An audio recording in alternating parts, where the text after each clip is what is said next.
ஓரம் மணிக்கு சொல்லுவாமா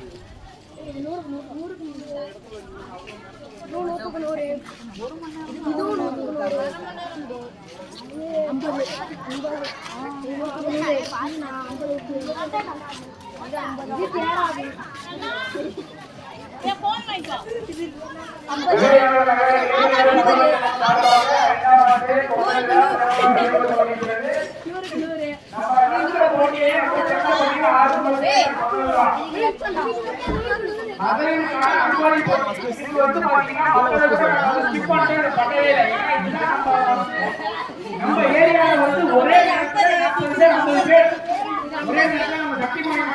வளநாட்டுக்கு முன்பு கோலம் போடுறது ரொம்ப பெருமையா இருக்கு. சொல்லிட்டு 40 அடுத்த வருஷம் 50 அதுக்கு அடுத்த வருஷம் 60 நான் தெரிவித்துக் கொள்கிறேன். ரொம்ப அருமையாக உங்களுக்கானது எல்லாத்தையுமே அவங்க வந்து இப்ப பார்த்துட்டு இருக்காங்க. உங்களுடைய வந்து அந்த கோலப்பொடி அந்த சில விஷயங்களை மட்டும் தனியா எடுத்து வச்சுட்டு உரமானீங்க. மற்றவங்க யாரும் டிஸ்டர்ப் பண்ணாதீங்க. எல்லாமே தேடி நோக்கி வந்துருங்க. ரொம்ப நன்றி. எங்களுக்காண்டி ஒத்துழைப்பு கொடுத்த அனைத்து விவேகானந்தன் இளைஞர்கள் பொருள் சங்கம் சார்பாக